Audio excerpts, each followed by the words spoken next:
আসসালামু আলাইকুম। আশা করি আপনারা সকলে ভালো আছেন। আলহামদুলিল্লাহ আমিও ভালো আছি। বরাবরের মতো চলে আসছি আরও একটি নতুন ব্লগ নিয়ে। আশা করি আপনাদের কাছে ভালো লাগবে। আর সকালেই চলে আসছি এই বাগানে।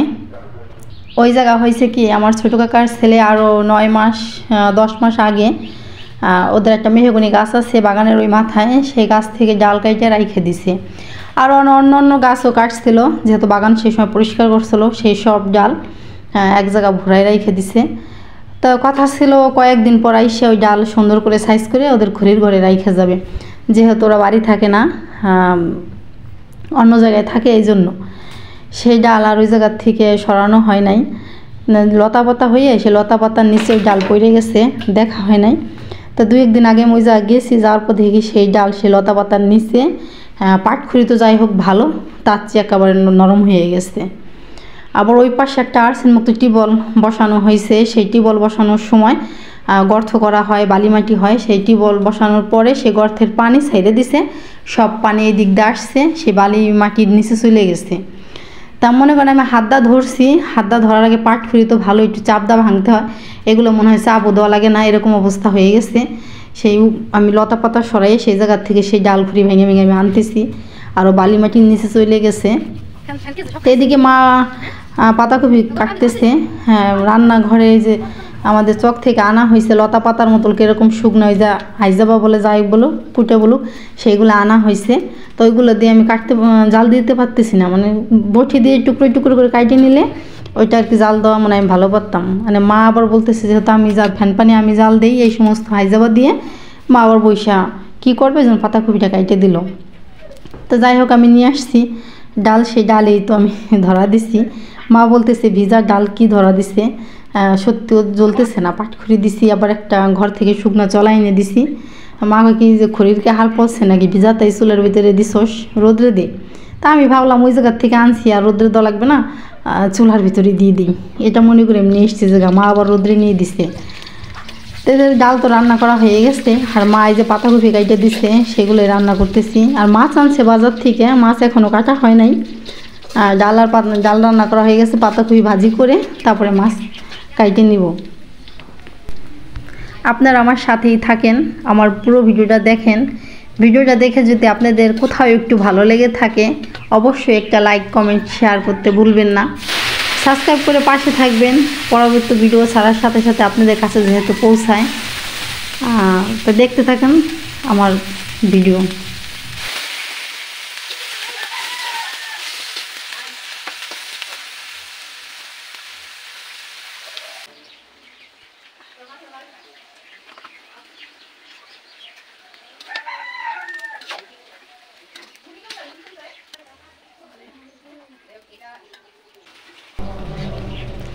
তো মাছ তো আনছে বাজার থেকে, মাছ তো এখনও কাটিনি।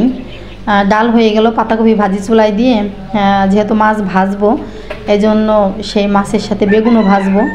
তা বড় বড় 4টাই বেগুন আনা হয়েছে বাজার থেকে, তো বেগুন 4টাই কাটবো না, 2টা কাটবো, 2টাই মাছের সাথে ভাজবো। তো সেই 2টাই আমি কাটিয়ে নিতেছি, আর বাকি 2টা কাটবো না, রেখে দেবো। যদি 4টাই ভাজতে যাই তাহলে বেশি হয়ে যাবে, খাবার নষ্ট হবে এই জন্য। তো ওইদিকে পাতাকপি ভাজি হইতে থাক, আমি এই সুযোগে বেগুন কাটে নিলাম ভাজার জন্য। আর মাছ ভাজিয়ে বেগুন ভাজিতে মশলা দিব সেইটাও বাইটে নিব, তারপরে যাবো মাছ কাটতে। ভাজি ধুয়ে তো উঠতে পারবো না, বারবার এসে মাছের হাত দিয়ে নাড়াচাড়া দেওয়া যাবে না, হাত ধুইতে বারবার এসে ভাজি দেখতে হবে, এমনকি তলদা ধরেও যাইতে পারে, এই জন্য। তাই আমি ভাবলাম যে ভাজি হইতে থাক, এই সুযোগে আমি মাছের মশলা আর বেগুন কাটে নিই।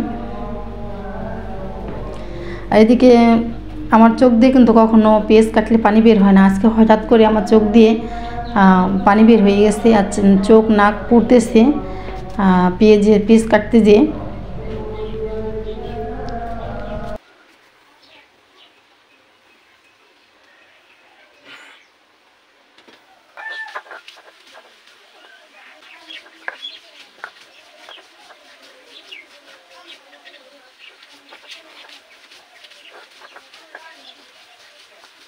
হাই দাও, হাই দাও, হাই দাও, হাই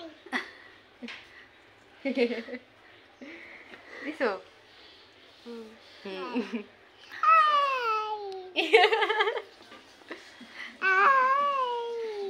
পাপ্পা দিয়ে দাও, দি সুন্দর করে দাও, সুন্দর করে দাও, ওরে দে বার দে, ওরে দে বার দে, সুন্দর করে পাপ্পা দাও। একটু হাসো দি, সুন্দর করে হাসো, দাঁত বার করে হাসো। হ্যাঁ তুমি কি ক্যামেরাম্যানের মতো ভিডিও করো? এখানে এইভাবেই থাকি, এইভাবেই থাকি। নাম কি তোমার? নাম কি? বাবার নাম না।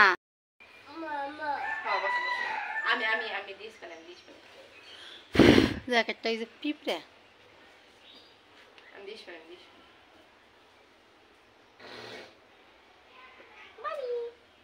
হাই যাও, হাই যাও, হাই দিদি তো দিন যাওয়া করছে। তোমরা সবাই ভালো থেকো। না তাই না, টাটা দাও, টাটা দাও। টাটা দাও, টাটা দাও। মুজো খুলে ফেলা, রোদ্র বইছে না। পাউডার টাটা দি।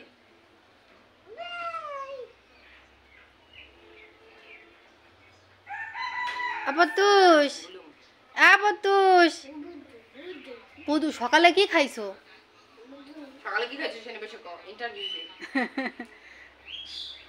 একটা গেঞ্জি খুলে ফেলা, রোদ্রে গরম। একটা খুন নাকি? থাক থাক থাক থাক থাক থাক, পরে শীত করা পরে ছাই গেলে শীত করবে। থাক থাক, খুলবা খুলবা।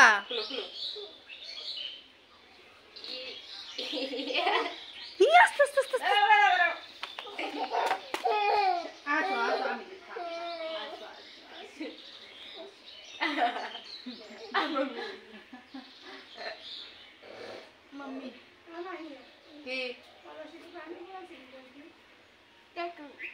না, তাতুর নাই, এই তাতুর খালি তাতুর নাই।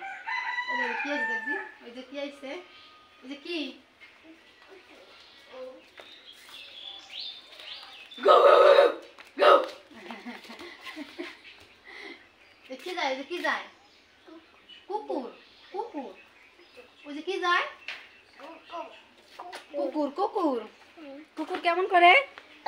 আমি ঘ্যাও। ওই যে কে, ওই যে, ওই যে কে, দিদি, ওই যে কে, মানি দিদি, ওই যে কি মামি, মাছ কোথায় দেবো যাও। এদিকে ভাজি নামাই রাখছি। ভাজি দেখি চুলায় আগুনের তাপ বেশি, ভাজি রস থেকে যায় কিন্তু তলদা করিতে ধরে যায়। তা ভাজি নামাইয়ে আমি আবার মার জন্য একটু চা দিছি। তা চাটা নামানো, চাটা হয়ে যাওয়ার পরে আবার ভাজি দেবো চুলায়, ভাজি দিয়ে আর একটু নাড়াচাড়া দেবো। ওই ভাজির থেকেই আমার মেয়ে আমার ভাগ্নে নিয়ে খাইতেছে, বলছে ভাজি হয়ে গেছে, কিন্তু আমি দেখতেছি না, ভাজি আর একটু চুলায় দিয়ে নাড়াচাড়া দিতে হবে। ভাজি নামাইছে বলে একটু রস রস হয়েছে, কিন্তু যখন চুলাই ছিল দেখি কি ভাজি তলদা ধরে যেতেছে, কিন্তু ভাজি নামাইলে ভাজিতে একটু রসের রস রস থেকে যায় ভাজিটায়। এই জন্য আমি নামাই ফেলছি, নামাই চা করে নিতেছি সেই ফাঁকে। তো করে অনেকক্ষণ নামাই রাখার পরে এখন করে আবার দিলে তখন ধরবে না, এই জন্য আমি নামাইছি।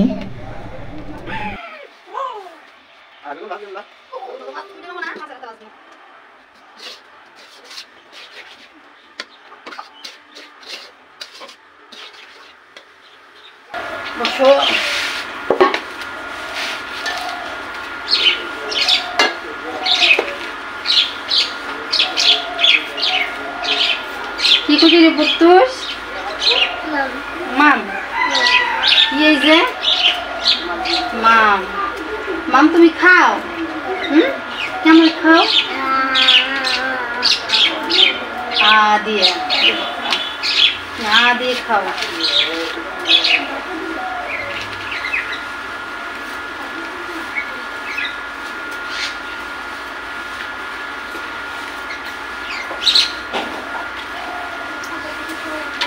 বসো বসো। কোথায় যাও, কোথায় যাও?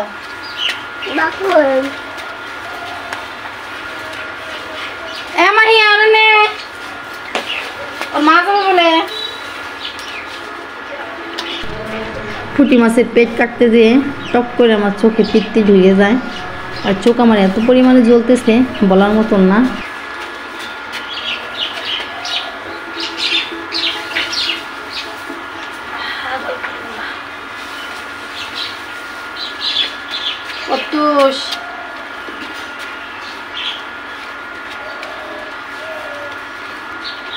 ওখানে বসো।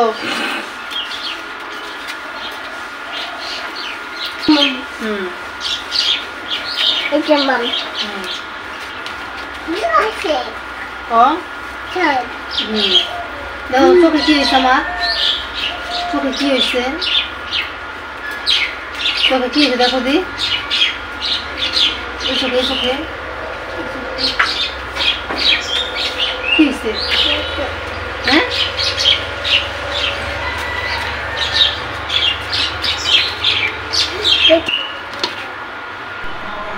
ও বারবার আইসে আমার চোখ দেখতেছে, ঘুরে ঘুরে আইসে শুধু আমার চোখ দেখতেছে, চোখে কি হইল আর বলতেছে নক্ত, আমার চোখ দিয়ে পানি বের হতেছে, পানি দিয়ে বলতেছে নক্ত। আর এদিকে মাছ তো কুইটা ধুয়ে পরিষ্কার করে নিয়ে আসছি। বেগুন দিয়ে দিচ্ছি চুলায়, বেগুন ভাজা হয়ে গেছে, উল্টে পাল্টে নামাই নিব আমি, তারপরে মাছ ভেজে নিব। আর এই বেগুনটা হয় কি তেল বেশি লাগে না ভাজা, আর তাঁতিরও ভাজা হয়ে যায়, কী জন্য বুঝলাম না। আর একটা সাদা বেগুন আছে, ওই বেগুনটা ভাজতে গেলে তেল যতই দেন আপনি একটু পরে তেল পাই না করিতে, আর ভাজাও কিন্তু বেগুনটা সময় লাগে, আর এটা সময় কম লাগে তেলও কম লাগে। তো যাই হোক, বেগুন ভাজা আমার হয়ে গেছে, এখন নামাই নেব।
বলতে ভুল পাওয়ার কথা শুনে তা তুলে না, তুমি তো ভুল পাওয়ার কথা শুনে তা তুলে না। রান্না করা তো হয়ে গেছে, রান্না করে চলে আসছি ঘরে।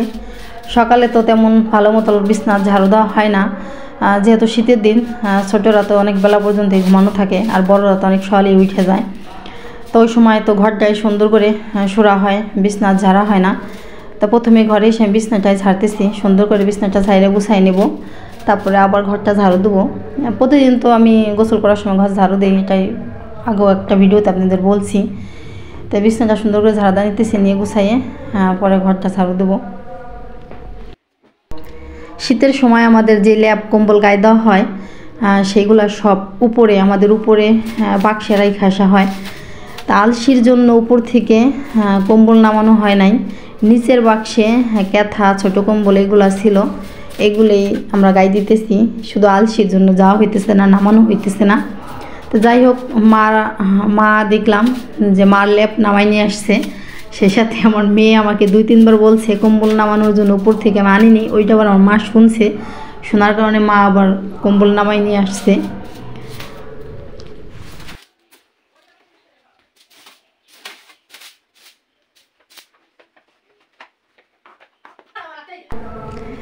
আমাদের এই রুমের আশপাশে কিন্তু তেমন গাড়ি ঘোড়াও চলে না, শুধু মানুষ চলাচল করে।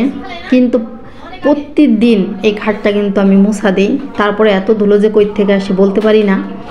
আর এই যে বিছানে যে একটা রেক্সিন বিছায় রাখা হয়েছে, যেহেতু আমার বোন টেলার্স, অনেক বাচ্চারা আসে আমাদের বাসায়, আইসে এই খাটের উপরে বসে প্রসাব করে দেয়। আর অনেক বড় মানুষও আছে, তাদের পায়ে নোংরা থাকে, মুরব্বীরা আসে, অত কিছু তাদের বলা যায় না, তারা ওই পাওনে বসে পড়ে এই জায়গা। এই জন্য সবসময় এই রেক্সিনটা এই জায়গা বিছাই রাখি। রাত হলে দেখা যায় কি প্রতিদিন রাত্রে ঘোরানো বিছানো ভালো লাগে না। শীতের দিনে একটা কম্বল বিছিয়ে রাত্রে এই জায়গায় শোয়া হয়। প্রথমে এই রেক্সিনের উপর একটা কম্বল বিছিয়ে নেওয়া হয়, তারপরে শোয়া হয়। আর গরমের দিনে হয় কি কাঁথা বিছিয়ে নেওয়া হয়, একটা চাদর বিছিয়ে নেওয়া হয় এটার উপরে। আবার এই রেক্সিনের নিচে তো একটা চাদর বিছানো আছে। মনে করেন রেক্সিনের দুই পাশ দিয়ে চাদর অংশ বেরোই আছে, আর রেক্সিনের ভিতরে যেটা আছে এক সপ্তাহ পর দেখা যাবে আকাশ আর পাতাল ডিফারেন্স হয়ে যায়, এত পরিমাণে ময়লা হয় চার কোনায়। তাহলে এই রেক্সিনটা না বিছলে কী পরিমাণে ময়লা হইতো। চাদর তো ধুয়ে ফেলে ময়লা চলে যেত, কিন্তু আরও ময়লা জাজিমে যায় চলে। ওটা শলা দিয়ে একটা বাড়ি দিলে বা একটা লাঠি দিয়ে বাড়ি দিলে অনেক ধুলো কিন্তু উড়ে। কিন্তু এই নতুন সময় থেকে এই খাটে এই রেক্সিনটা বিছাই রাখি। এই জন্য এই জাজিমেহে কোনো বাড়ি দিলে কোনো ধুলোমলা কিচ্ছু বের হয় না। আর যে চাদরে এই বিছানে বিছেই, এই খাটে বিছেই যে চাদর, সেই চাদরই মাঝখানে অনেক সুন্দর থেকে চারকোনা নষ্ট হয়, যেহেতু যে রেক্সিন বিছিয়ে রাখে এই জন্য। কিন্তু আমাদের ঘরে তেমন ছোট বাচ্চা নাই, ওই বাচ্চাগুলোর আসে, এই জন্য আমরা এরকম করে রাখছি। তো দুই রুমের খাট তো আমার ঝাড়া দেওয়া হয়ে গেল, মোছা হয়ে গেছে, এখন একটু শুয়ে নেব। সকালে কিন্তু অনেক সুন্দর করে আমি সুরা দিই, এখন শুধু শাম দিয়ে একটু সুরা দেবো।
তারপর জানি কি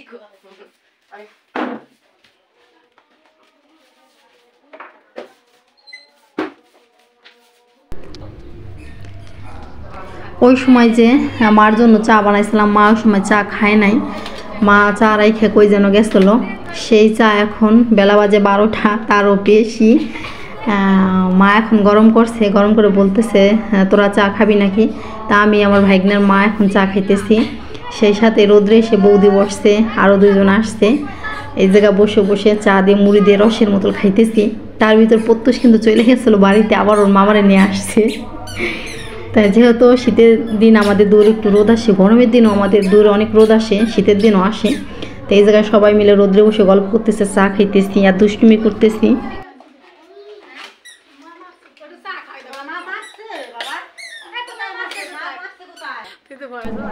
আমার ছোট বোনের মাথায় অনেক চুল ছিল, কিন্তু এখন হঠাৎ কী জন্য যে চুলগুলো উঠে যেতেছে। আর এই চুলের জন্য কিন্তু অনেক কিছু করছে, ফেসবুক থেকে অনেক পেজ দেখে তেল শ্যাম্পু অনেক প্রোডাক্টই আইনা ব্যবহার করা হয়েছে, কিন্তু কিছুতেই কিছু হইতেছে না। মা বলতেছে যে তুই টাক হয়ে যা, টাক হয়ে খেলে আবার সুন্দর চুল জ্বালাবে। হঠাৎ করে এত সুন্দর চুল এরকম হয়ে যাওয়ার কারণ কি? মানে একটা উকুন টান দিলে, মানে একটা গোড়া টান দিলে কোনো চুলের গোড়ায় উকুন দেখা হয়, বা উকুন না দেখলেও একটা চুল ধরে টান দিলে 5টা চুল টানে উঠে আসে, এরকম অবস্থা হয়ে গেছে। ওর এত পরিমাণে চুল ছিল মাথায় বলার মতন না। আমাদের বাড়ি মেহমান আসছে, ও চুল মাথায় শ্যাম্পু করে ঘুরতেছে, ও তখন ছোটো, তাই ওর চুল দেখে তারা বলে যে মাথায় কি ক্যাপ লাগাইছে নি, নকল চুল নাকি। মানে এত পরিমাণ চুল, ওর চুল দেখে কেউ বিশ্বাসই করে না ওর মাথায় এত চুল, মনে ভাবছে নকল চুল ওর মাথায়। কিন্তু সেই চুল যে কীভাবে এরকম হয়ে গেল বলার মতন না। তা মা আবার চকের থেকে কালীবাউস না কালীগুন্দা পাতা জানি বলে, সেইগুলো এনে দিচ্ছে। এত কিছু তো করলি মানে ফ্রি সার্ভিস, এই যে একটু বাইটে দে মাথায়, ও সেইগুলো মাথায় বাইটে দিতেছে। দেখা যাক দিতেছে তো মাথায় কি হয়। মানে ও বলে যে অনেক কিছু দিলাম, অনেক কিছু ব্যবহার করলাম, তা তুমি যত এইগুলো এনে দিছো দেখে এইগুলো একটু দিই, ফ্রি সার্ভিস তো অনেক টাকায় তো নষ্ট করলাম, কিছুতে কিছু হলো না, এখন ফ্রি সার্ভিস একটু দিয়ে দেখি যদি ভালো হয়। তো যাই হোক, গল্প করতে করতে অনেক সময়টা হয়ে গেল, গোসলের সময় হয়ে গেছে। তো ভিডিও আর বেশি বড় করব না, সবাই ভালো থাকবেন, এই পর্যন্তই, আল্লাহ হাফেজ।